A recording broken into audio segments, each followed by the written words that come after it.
NEET exam India முழுக்க நேற்று நடந்துச்சு.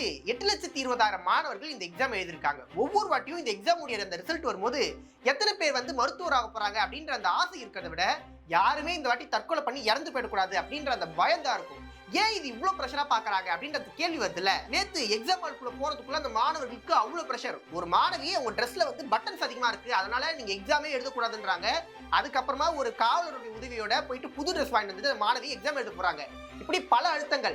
பல பேருக்கு தாலி போடக்கூடாது, ஸ்டட்டு போடக்கூடாது, தலை கிளிப்பு போட்டுக்கூடாது, அதனால தலைவிரி கோலமாக்குறது, இப்படி தொடர்ந்து அழுத்தங்களை கொடுத்து ஒரு எக்ஸாம் ஹாலுக்குள்ள போனா அவங்களால எப்படி எக்ஸாம் எழுத முடியும்? ஆனா இந்த மொத்த பிரஷரும் தமிழ்நாடு மாதிரியான கல்வியில சிறந்து விளங்கக்கூடிய மாநிலங்கள் மேல மட்டும்தான் இருக்கு.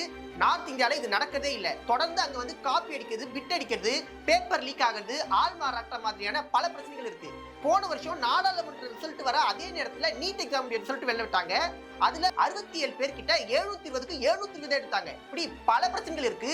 இதை எதுவுமே கேட்க முடியாம தமிழ்நாடு மாதிரியான மாநிலங்கள்ல மட்டும் தொடர்ந்து இந்த மாதிரியான அழுத்தங்களை கொடுக்கிறது எந்த விதத்திலும் நியாயம் இல்லை. ஒன்றிய அரசு கிட்ட ஒட்டுமொத்த தமிழ்நாடு சேர்ந்து வைக்கக்கூடிய ஒரே கோரிக்கை, இந்த நீட் எக்ஸாம் வேண்டாம்.